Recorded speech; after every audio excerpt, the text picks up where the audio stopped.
reine en question, il s'agit de la loi du karma. La loi du karma, comme je l'ai dit, une loi très très simple. Pour ceux qui ont compris, ceux qui sont informés de cette loi peuvent intervenir. Mais nous ne pouvons pas passer sans en parler. Parce que c'est ce que nous vivons tous les jours que Dieu a fait. Il n'y a pas un jour où il n'y a pas eu la présence du karma.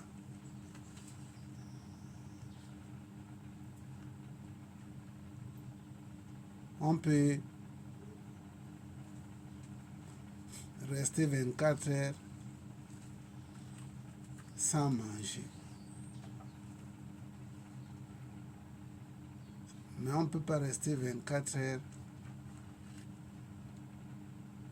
sans prendre conscience du mouvement là, le karma. Alors,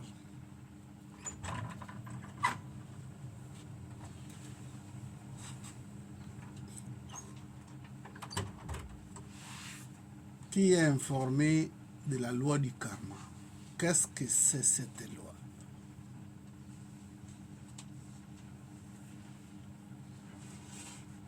Qu'est-ce que c'est la loi du karma?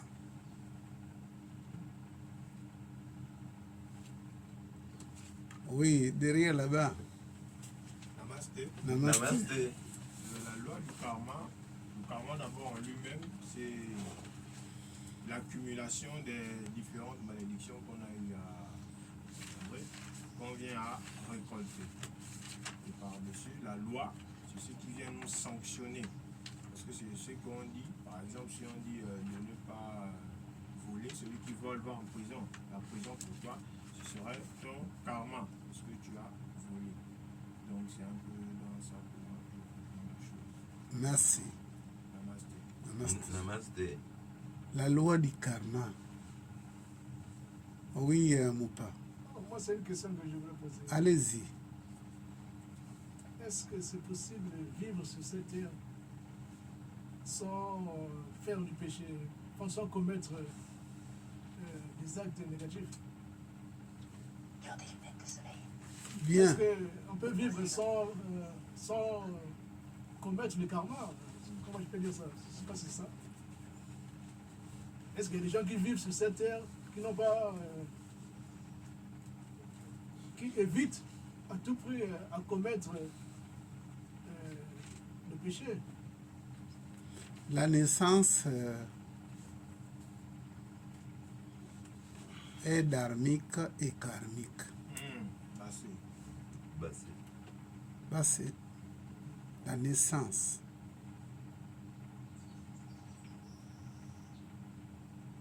Est dharmique et karmique. Dans certains pays, dans certaines sociétés humaines, lorsque un enfant est né, ça plaire. Les gens plairent. La famille plaire.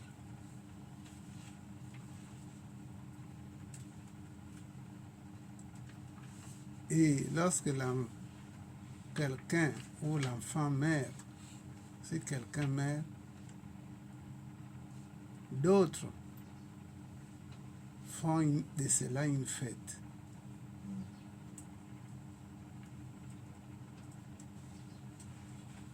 Donc vivre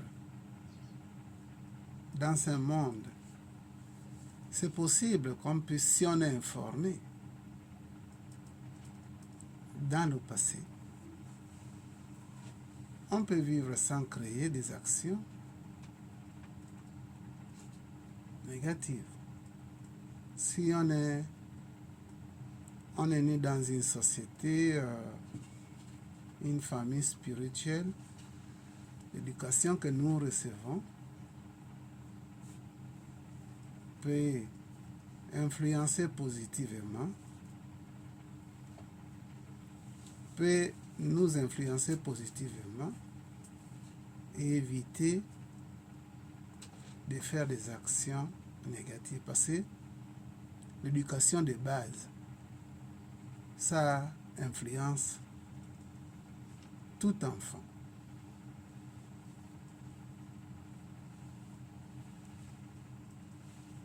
Mais on n'est pas des fois obligé de créer des actions négatives. On n'est pas obligé. Donc, dans cette planète, dans la société humaine,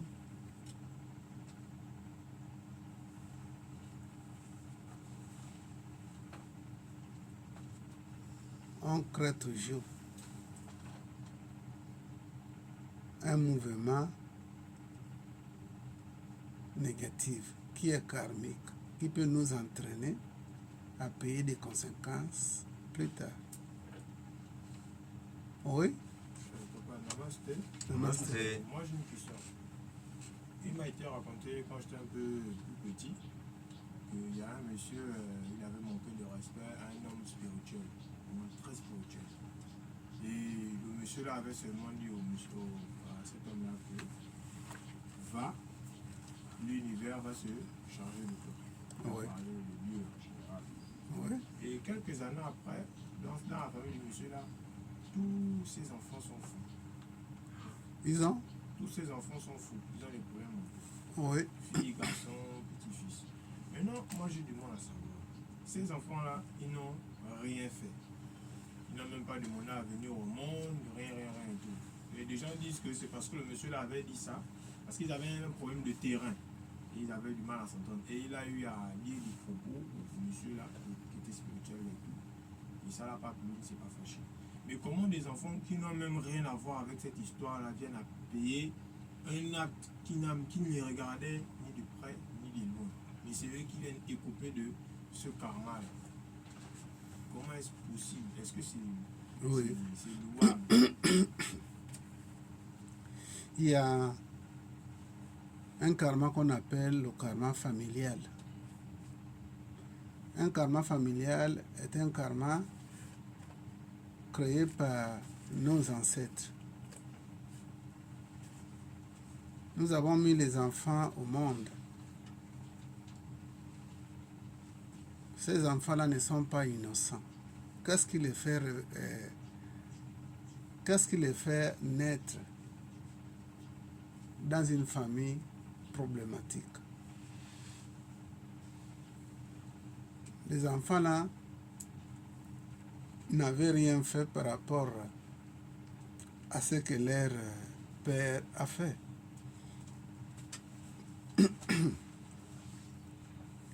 Mais ils sont venus au monde avec un fardeau. Et ils ont choisi dans quelle famille ils vont naître pour régler leurs dettes.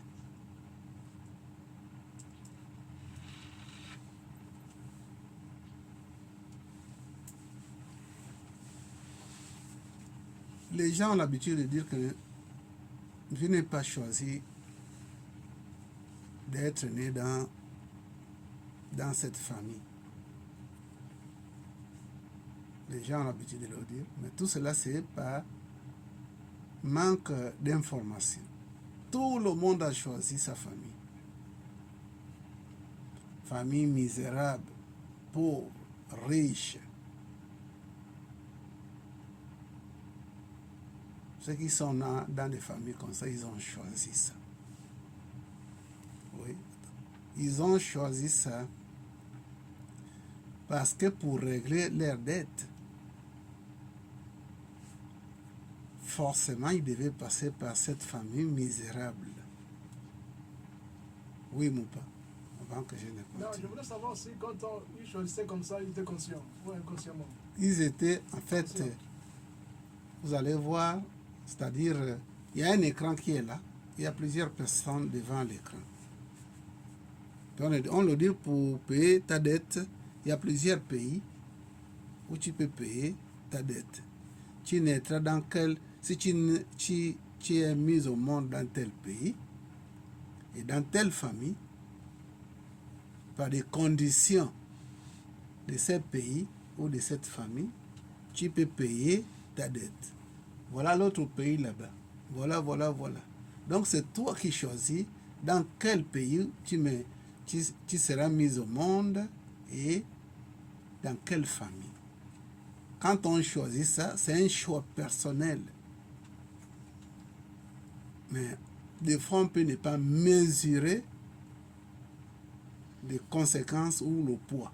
Mais on sait que c'est dans cette famille-là que je peux payer ma dette. Par exemple, par le manquement, j'ai dû prendre des millions de gens, voler d'une manière ou d'une autre.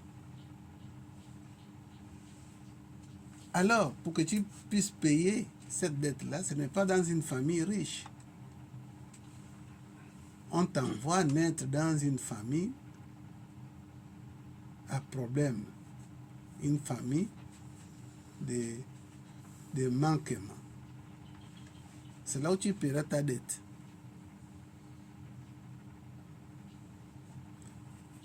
Des fois, je disais ici que ce n'est pas toute la population librevilloise qui ont été braqués. Ce n'est pas tout le monde. Il y a des gens parmi nous qui peuvent dire que moi, je n'ai jamais été braqué.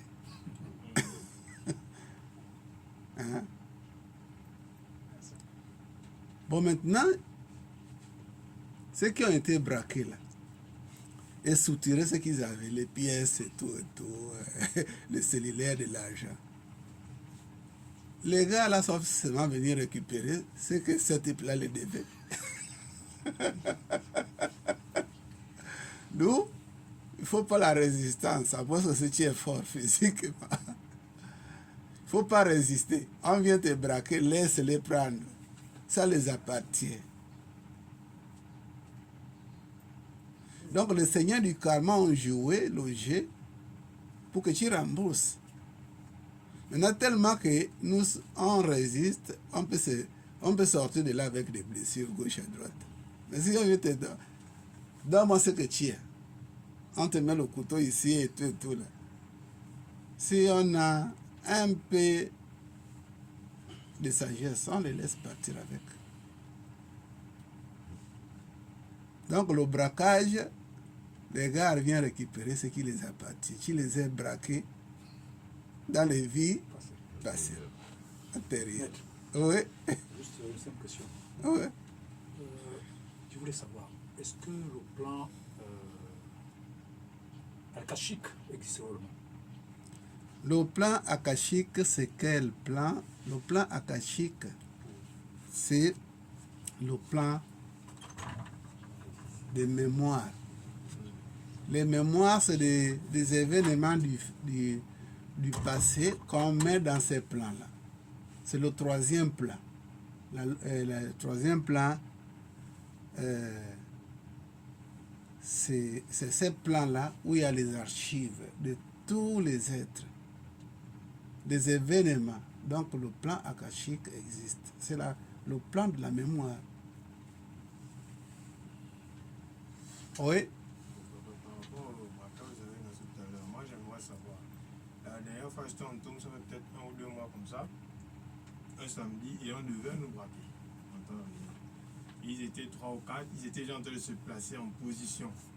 Moi j'ai vu ça et j'étais avec mon collègue, lui aussi il a vu ça.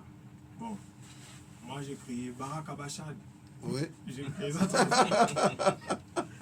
Oui. J'ai crié ça au moins 2 ou 3 fois fort. Hein. J'ai crié Baraka Bachad. Baraka Bachad, Baraka Bachad, ils sont en haut. Et il est en train de faire encore. Et puis j'ai fait les mains comme ça là. Ouais. Mes mains comme ça. Baraka Bachad, Baraka Bachad. Ils sont restés là. Après, bon, ils nous ont laissé passer. Est-ce que là, c'est le mot Baraka Bachad qui a évité ça? Oui. Ou bien, je ne sais pas. Ça a décanté une situation dharmique.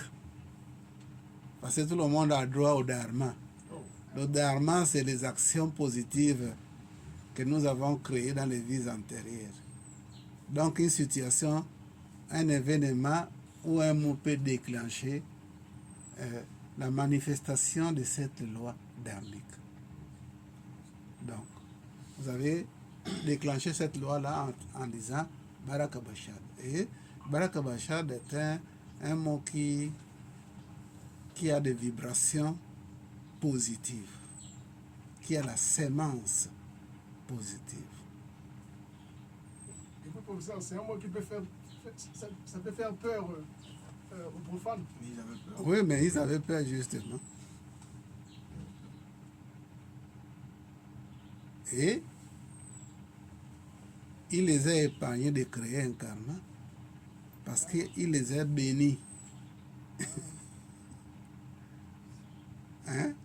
Quand on reçoit une bénédiction, la bénédiction peut nous empêcher de créer une situation que nous allons payer plus tard. Donc ça a influencé positivement.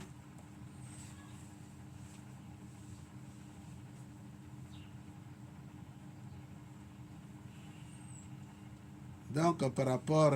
oui, c'est-à-dire que quand on prononce ce mot-là, on bénit ou bien... On bénit. C'est des bénédictions que tu envoies. C'est la lumière que tu envoies dans le groupe de personnes malveillantes. C'est le feu que tu envoies. C'est la lumière que tu envoies. Et ça les paralyse quelque part.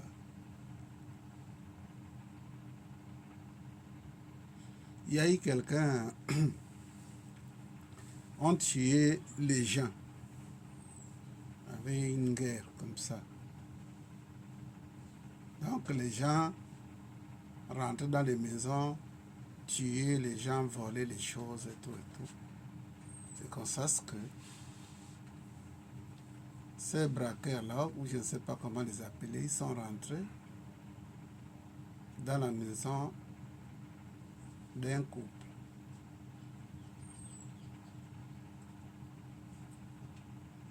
Maître, Oui. je voulais savoir un peu, puisque j'ai remarqué que la majorité des grands maîtres Mhm. qui sont sur la terre, Jésus, le Bouddha, sont passés par le monde de Marcos. Oui. Je voulais savoir quel est ce phénomène pour toi, ou les grands maîtres. Ok. Je vais arriver là. C'est noté. Donc, quand les gens là rentrent dans la maison, ils vont prendre en otage les occupants et les obliger de donner de l'argent. Mais ils n'avaient pas de l'argent. Bon, ils les ont dit, bon, écoutez, faites vos dernières prières parce que vous allez mourir. Alors c'est comme ça que l'homme se met à genoux. Il ferme les yeux, il commence à réciter l'Oyu à l'intérieur, intérieurement. Puisque c'est son dernier jour, il s'est mis à chanter l'Oyu, qu'au moins l'Oyu puisse l'accompagner de l'autre côté. Il chantait l'Oyu, les yeux fermés. Quand il a ouvert les yeux, les gens l'avaient disparu.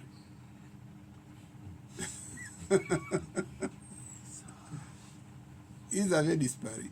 Voilà comment ils ont bénéficié d'un dharma.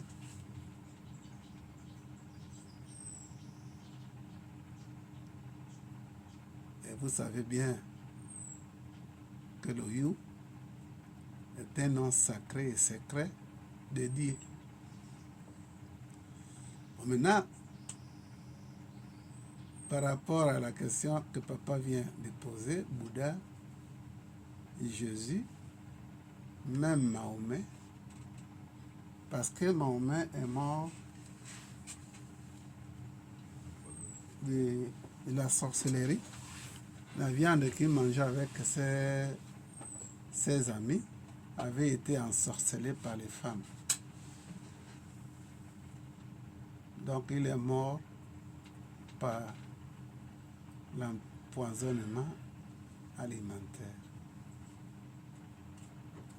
Bouddha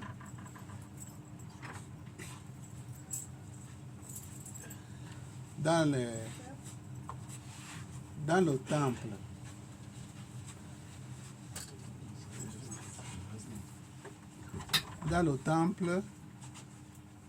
il était dans le temple.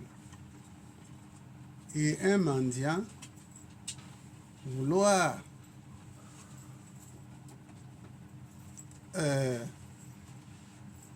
qu'il soit béni, le peu qu'il avait, c'est le riz dépassé, un plat de riz dépassé.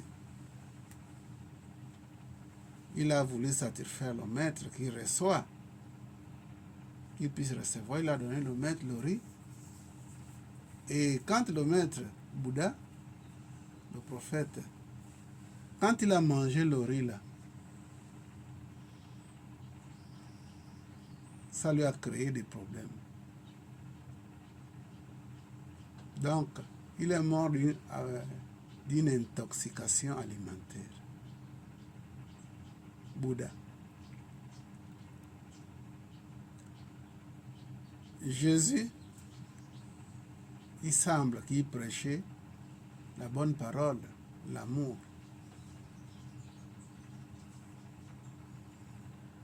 Mais il prêchait la bonne parole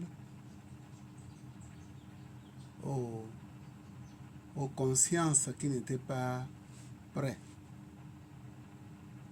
pour recevoir la bonne parole. Donc il a sémé sur une terre morte. On dit l'habitude que on ne donne pas de perles aux cochons. Donc la bonne parole n'était pas sémée dans la bonne terre. Ils n'ont pas compris, ils ont pris ça contrairement. On l'a attrapé, on l'a accusé de beaucoup de choses. Il a été crucifié. Alors, comment cela? Eh bien, Jésus, Bouddha, Mahomet et d'autres, ils avaient les vies antérieures où ils ont semé la mauvaise semence. Ils ont créé des karmas.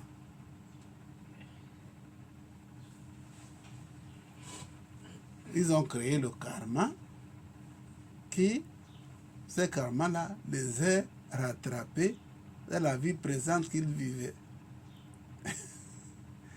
Je disais tout à l'heure là que la naissance est karmique et dharmique. Nous avons des dettes que nous avons contractées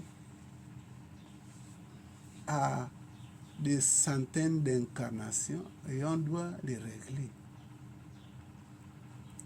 Il y a des gens dans cette vie présente-là, en faisant l'inventaire de leur mouvement, de leur vie, ils n'ont jamais volé. Mais ils ont fini par être assassinés.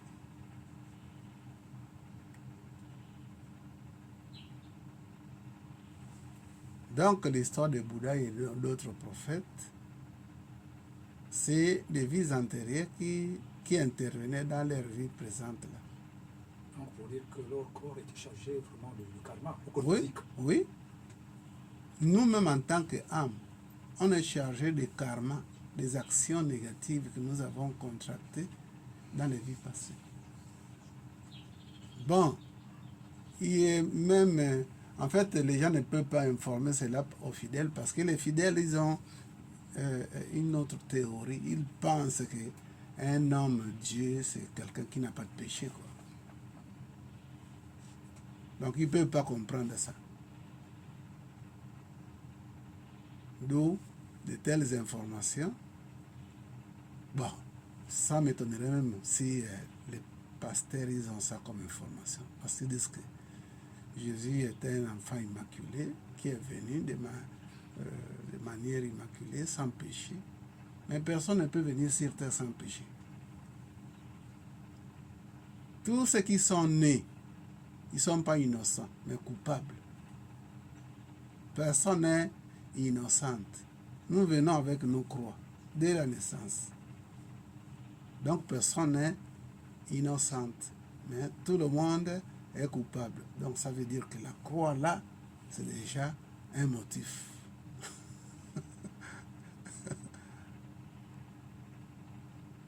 Donc, nous sommes sur la loi du karma. Qu'est-ce que c'est la loi du karma? Comment vous comprenez ça? Si vous avez un exemple, vous pouvez en donner. Cette loi-là devait être enseignée tous les jours que la vie est faite. La loi du karma, elle est différente du péché.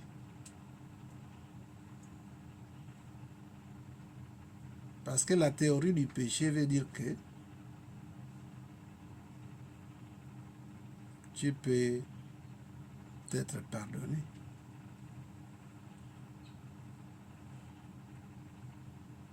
Le péché. On nous enseigne que le péché peut être pardonné. Mais le karma, c'est paye. Il n'y a pas de pardon, ça c'est paye. Si ta conduite est bonne et que tu demandes le Seigneur du karma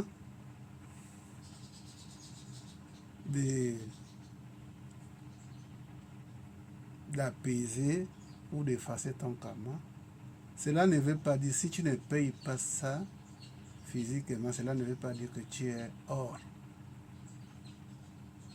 Dans les rêves, on peut te tuer parce que tu avais tué. On te tue dans les rêves. L'avantage dedans, c'est que quand on te tue dans les rêves, tu te réveilles avec une situation que tu as payée. Parce que vous allez voir, dans le rêve, lorsque vous rêvez, oui, entrez. Si vous vous rappelez, les rêves où vous avez souffert, vous avez été persécuté, la douleur dedans est pareille comme si tu vivais la chose vraiment réellement dans le physique. La douleur est même plus grave dans l'état onirique. Donc si tu as la grâce et que tu te conduis bien, on peut t'amener dans la vie ou le monde onirique pour que tu puisses payer ça. Si le Seigneur du karma voit vraiment que votre conduite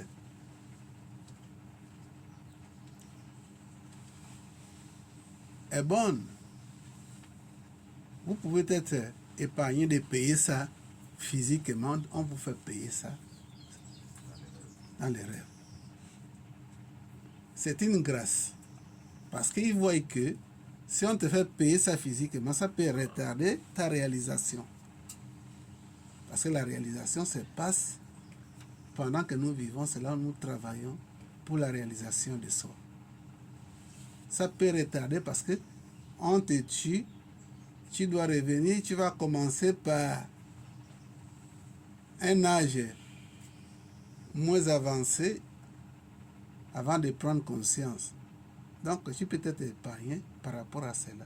Parce que ça peut retarder ta réalisation. Donc, le karma dans les deux états, des états oniriques ou physiques, on peut régler le karma toujours. Donc, la théorie du péché, on nous fait comprendre que tu peux prier, et puis ton péché va être pardonné. Ce n'est pas vrai, c'est l'illusion ça. Ce n'est pas vrai. Il semble que Jésus a payé les péchés des hommes. Qu'est-ce qui a changé? On vole, on fait la prison. On tape quelqu'un pour se défendre, on fait la prison. Puis finalement, le prix le péché que Jésus a pris pour nous, ça n'a rien servi. Donc ça veut dire tout simplement que c'est C'est des histoires inventées pour calmer un peu l'homme au bénéfice de tous ces bandits-là.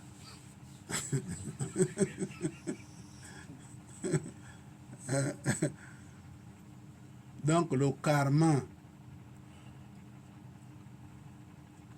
nous sommes dans le karma.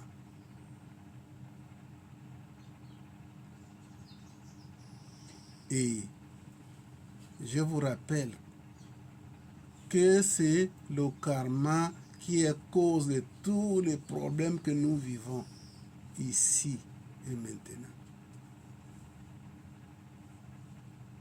Il y a le karma familial, le karma national, le karma racial et le karma individuel.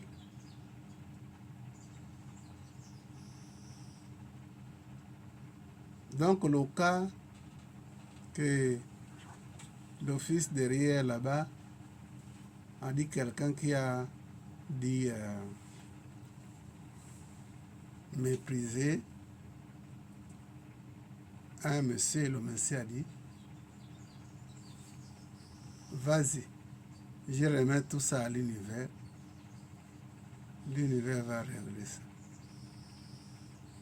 Et puis les enfants ont commencé à vivre des situations difficiles.